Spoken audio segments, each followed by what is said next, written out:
यादों से उतर कर नैनों में।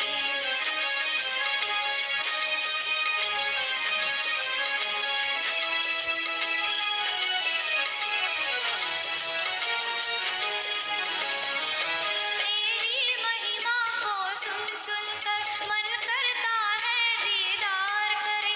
तेरी महिमा को सुन सुन कर मन करता है दीदार करे। तुम प्यार की सरिता कहलाती, तेरे प्यार से हम भी झोली भरे। दामन फैलाए आस लिए, आ जाओ आस पुगा जाओ। बच्चे पुकारते हैं मम्मा, फिर से धरती पर आ जाओ। यादों से उतर कर नैनों में, नैनों से दिल में समा जाओ। बच्चे पुकारते हैं मम्मा, फिर से धरती पर आ जाओ। फिर से धरती पर आ जाओ, फिर से धरती पर आ जाओ। यादों से उतर कर नैनों में।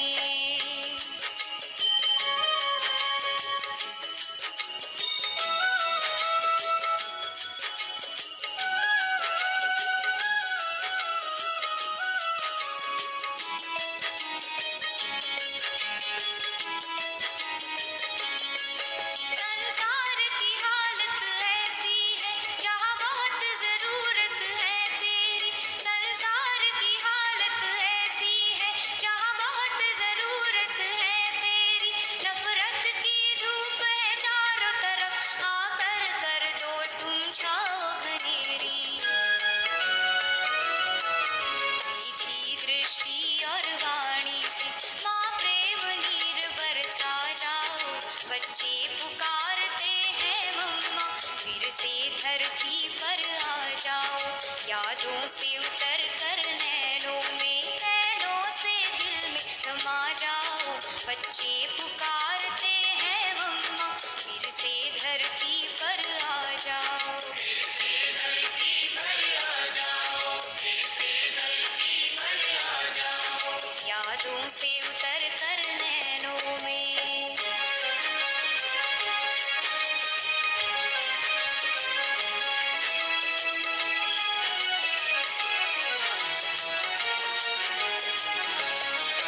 तुम्हें जगदम्बा और सरस्वती कहकर संसार पुकारे।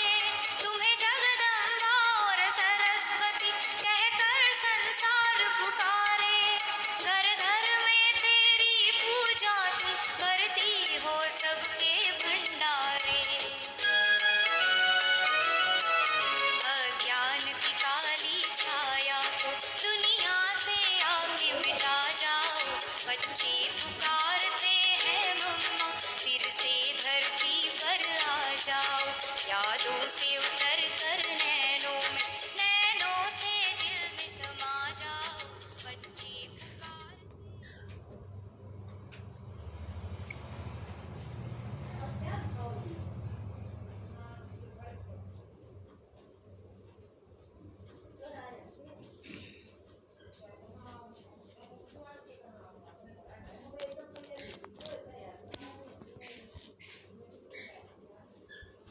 ओम शांति, ओम शांति। 5-6-20-20 के महावाक्य। मीठे बच्चे, तुम्हें अभी ज्ञान की दृष्टि मिली है, इसीलिए तुम्हारा भटकना बंद हुआ। तुम शांति धाम सुख धाम को याद करते हो। तुम्हें अभी ज्ञान की दृष्टि मिली है। जब ज्ञान की दृष्टि मिल जाती है तो भटकना बंद हो जाता है। तुम शांति धाम सुख धाम को याद करते हो। प्रश्न, देवताओं में कौन सी ताकत है और वो ताकत किस विशेषता के कारण है? देवताओं में कौन सी ताकत है और वो ताकत किस विशेषता के कारण है? बाबा ने बताया देवताओं में सारे विश्व पर राज्य करने की ताकत है। वो ताकत विशेष एक मत की विशेषता के कारण है। वहाँ एक मत होने के कारण वजीर आदि रखने की जरूरत नहीं। देवताओं ने संगम पर बाबा से ऐसी श्रीमत ली हुई है जो 21 जन्म राज्य करते हैं। वहाँ एक राजा की एक दैवी फैमिली होती है, दूसरी मत होती नहीं। गीत है आज की वाणी का, नयनहीन को राह दिखाओ प्रभु। ओम शांति। बच्चों को नयन मिले हैं, पहले नयन नहीं थे। कौन से नयन? पहले नहीं थे क्या नयन? पर कौन से नयनों की बात कर रहा है बाबा? ज्ञान के नयन, ज्ञान का तीसरा नेत्र।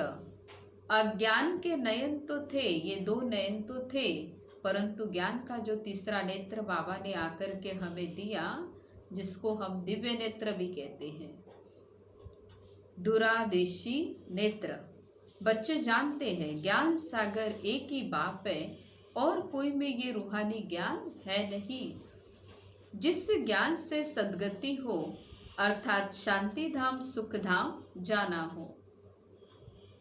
अभी तुम बच्चों को दृष्टि मिली है जैसे सुख धाम बदलकर फिर माया का राज्य व दुख धाम बनता है। पुकारने लगते हैं नयनहीन को राह बताओ। भक्ति मार्ग के यज्ञ दान पुण्य आदि से कोई राह नहीं मिलती है। शांतिधाम सुखधाम जाने की हर एक को राह बताना है। बाबा कहते मुझे भी पार्ट मिला हुआ है।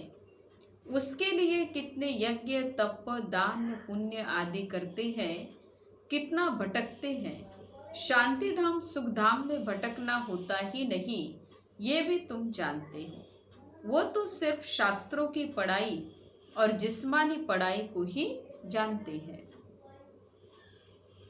इस रूहानी बाप को तो बिल्कुल ही नहीं जानते। वो तो सिर्फ शास्त्रों की पढ़ाई और जिस्मानी पढ़ाई को ही जानते हैं। मनुष्य से देवता बनते हैं, फिर सारी सृष्टि पर एक ही राज्य होगा, देवी देवताओं का राज्य होगा, जिसको ही स्वर्ग कहते। ये भी भारतवासी जानते हैं। आदि सनातन देवी देवता धर्म भारत में ही था। उस समय कोई और धर्म नहीं था। तुम बच्चों के लिए अभी है संगम युग, बाकी सब है कलयुग में। तुम पुरुषोत्तम संगम पर बैठे हो। जो जो बाबा को याद करते हैं, बाप की श्रीमत पर चलते हैं, वो संगम युग पर है। बाकी कलयुग में है। अभी कोई किंगडम तो है नहीं। अनेक मतों से राज्य चलता है। किंगडम राजधानी। सतयुग में तो एक महाराजा की ही मत चलती है, वजीर नहीं होते। इतनी ताकत रहती है राजाओं में, इतनी ताकत है जो वजीरों की जरूरत नहीं पड़ती। फिर जब पतित बनते हैं तो वजीर आदि रखते हैं, क्योंकि वो ताकत नहीं रहती है। अभी तो है ही प्रजा का राज्य। सतयुग में एक मत होने से ताकत रहती है। अभी तुम वो ताकत ले रहे हो। 21 जन्म इंडिपेंडेंट राजा ही करते हो। एक राज्य, एक भाषा, एक मत, अपनी ही दैवी फैमिली है। अभी ये है तुम्हारा ईश्वरीय परिवार। बाप कहते अपने को आत्मा समझ, बाप की याद में रहते हो तो तुम ईश्वरीय परिवार के हो। अगर देह अभिमान में आकर भूल जाते हो तो आसुरी परिवार के हो जाते हो। एक सेकंड में ईश्वरीय संप्रदाय के और एक सेकंड में आसुरी संप्रदाय के बन जाते हो। अपने को आत्मा समझ बाप को याद करना कितना सहज है, परंतु बच्चों को मुश्किल लगता है। बाबा कहता अपने को आत्मा समझ और बाप को याद करेंगे तो विकर्म विनाश होंगे। देह द्वारा कर्म तो करना ही है। देह बिगर तो तुम कर्म कर नहीं सकते। देह के बिना कैसे कर्म करेंगे? देह के द्वारा कर्म करना है, कोशिश करनी है, काम काज करते भी हम बाप को याद करें, परंतु यहाँ तो बिगर काम भी याद नहीं कर सकते। अच्छा देखो कितनी अच्छी बात बोली बाबा ने, यहाँ तो बिना काम के याद नहीं कर सकते। और बाबा ने कहा यहाँ तुम्हें कैसे याद, बिना काम के भी याद करना है। ये नहीं कि कोई काम है तो ही याद कर लिया जाए, भूल जाते हैं। और दूसरी बात यहाँ ये भी आती है कि कई बार कर्म करते करते भूल जाते हैं, याद करना था, तो बाबा ने कहा यहाँ तो याद करना है। भक्ति में ऐसे कोई थोड़ी कहा जाता सारा दिन भक्ति करो, उसमें टाइम होता है। भक्ति का टाइम क्या है, सवेरे और शाम व रात को। फिर मंत्र आदि जो मिलते हैं वो बुद्धि में रहते हैं, अनेकानेक शास्त्र हैं, ये भक्ति मार्ग में पढ़ते हैं। तुमको तो कोई पुस्तक आदि नहीं पढ़ना है, ना बनाना है, ये मुरली छपाते भी है रिफ्रेश होने के लिए। सिर्फ तुम बच्चों को मुरली पढ़नी है और मुरली सुननी है, बाकी कोई पुस्तक आदि नहीं पढ़ना है, ना बनाना है। बाकी कोई भी किताब आदि नहीं रहेंगी, ये सब खत्म हो जानी है। ज्ञान तो है ही एक बाबा में। अभी देखो ज्ञान विज्ञान भवन नाम रखा है, वैसे तो दिल्ली में भी है ज्ञान विज्ञान भवन, और हमारे पांडव भवन में भी ज्ञान विज्ञान भवन नाम लिखा है। बिल्डिंग का नाम है, बिल्डिंग का ज्ञान विज्ञान भवन, पांडव भवन में नीचे की तरफ, अगर देखा हो आप लोगों ने तो। परंतु बाबा ने क्यों बताया ये, बाबा ने कहा अभी देखो ज्ञान विज्ञान भवन नाम रखा है, जैसे कि वहाँ ज्ञान और योग सिखाया जाता है। सिर्फ नाम रखा है ज्ञान विज्ञान भवन, जैसे कि वहाँ योग और ज्ञान सिखाया जाता है। बिगर अर्थ ऐसे ऐसे नाम रख देते हैं। अब ज्ञान विज्ञान तो वहाँ सिखाया जाता नहीं, परंतु नाम रख दिया। दिल्ली का देखा ज्ञान विज्ञान भवन, देखा है। कुछ भी पता नहीं है ज्ञान क्या है विज्ञान क्या है। अभी तुम ज्ञान और विज्ञान को जानते हो। योग से होती है हेल्थ, जिसको विज्ञान कहा जाता है। अभी अर्थ बताया बाबा ने विज्ञान का। क्या अर्थ बताया विज्ञान का? योग से हमारी हेल्थ अच्छी हो जाती है, जिसको विज्ञान कहा जाता है। और ये है ज्ञान, जिसमें वर्ल्ड की हिस्ट्री ज्योग्राफी समझाई जाती है, इसको कहा जाता है ज्ञान। वर्ल्ड की हिस्ट्री ज्योग्राफी कैसे रिपीट होती है वो जानना है, परंतु वो पढ़ाई है हद की। यहाँ तो तुमको बेहद की हिस्ट्री ज्योग्राफी बुद्धि में रखना है।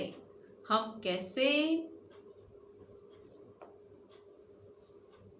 अच्छा बुद्धि में क्या रखना है? बेहद की हिस्ट्री और ज्योग्राफी। हम कैसे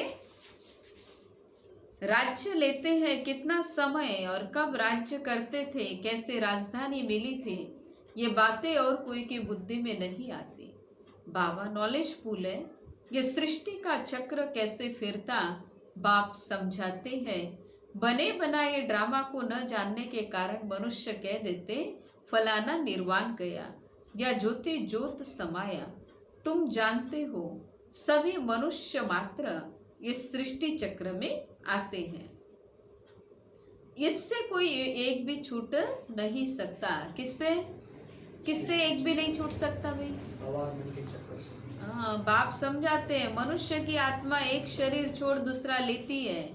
कितना बड़ा ड्रामा है, सब में आत्मा है, उस आत्मा में अविनाशी पार्ट भरा हुआ है।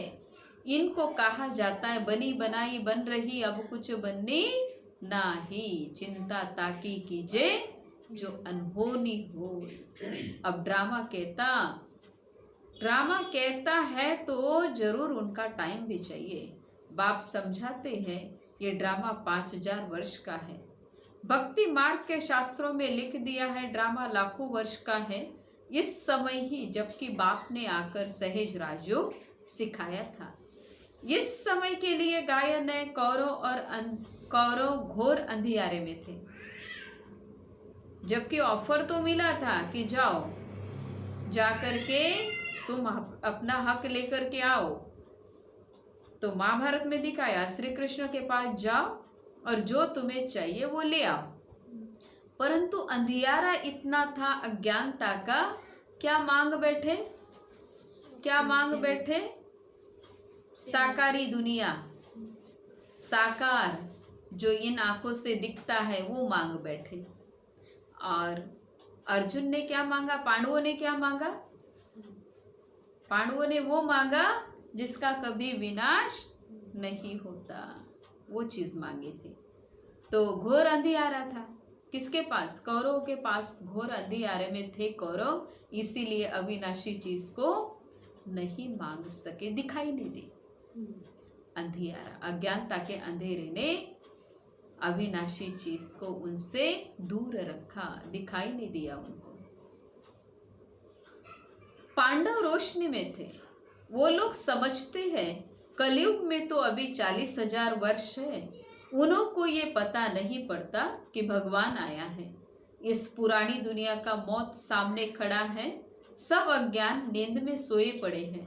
जब लड़ाई देखते हैं तो कहते ये तो महाभारत लड़ाई की निशानी है, ये रिहर्सल होती रहेगी, फिर चलते चलते बंद हो जाएगी।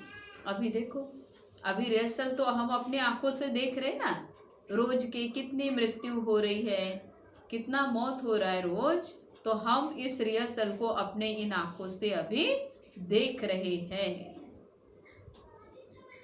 अभी हमारी पूरी स्थापना हुई थोड़ी है, चलते चलते बाबा ने कहा ये रिहर्सल बंद हो जाएगी। गीता में ये थोड़ी है कि बाप ने सहज राजयोग सिखलाई, यहाँ की राजा स्थापन किया। गीता में तो प्रलय दिखा दी है, दिखाते हैं और सब मर गए। गीता में क्या दिखाया? प्रलय दिखाया और प्रलय के बाद सभी मर गए, बाकी बचे 5 पांडव, वो भी पहाड़ों पर जाकर गल मरे। राजयोग से क्या हुआ कुछ भी पता नहीं है। बाबा हर एक बात समझाते रहते हैं, वो है हद की बात, हद की रचना हद के ब्रह्मा रचते हैं, पालना भी करते हैं। हद के ब्रह्मा लौकिक पिताए, शरीर के पिता जो शरीर को जन्म देते हैं वो है हद के ब्रह्मा। बाकी प्रलय नहीं करते हैं, स्त्री को एडाप्ट करते हैं, बाप भी आकर एडाप्ट करते हैं, कहते मैं इनमें प्रवेश कर बच्चों को नॉलेज सुनाता हूँ, इनके द्वारा बच्चों को रचता हूँ, बाप भी है फैमिली भी है।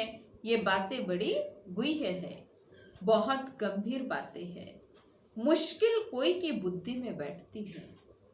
अब बाबा ने कहा बाप भी है फैमिली भी है, ये बड़ी गुह्य बातें हैं, मुश्किल किसी के बुद्धि में बैठता है, गंभीर बातें हैं।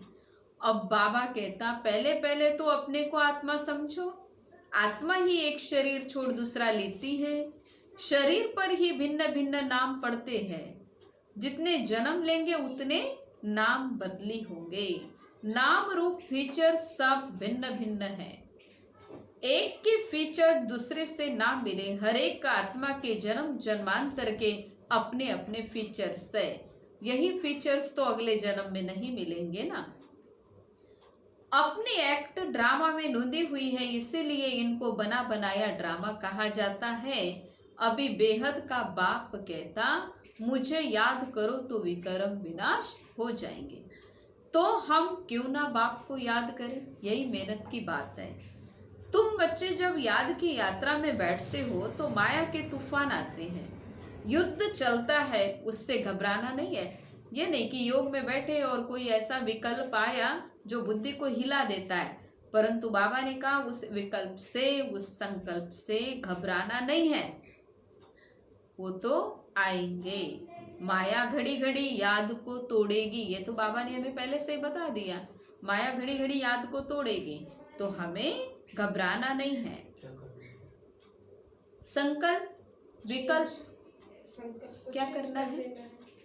संकल्प विकल्प ऐसे ऐसे आएंगे जो एकदम माथा खराब कर देंगे। तो क्या करोगे? फिर उठ जाओगे, फिर बाबा को याद करना क्या बंद कर दोगे? बंद नहीं करना है, याद करना है बाबा को, परंतु बैठे बैठे ज्यादा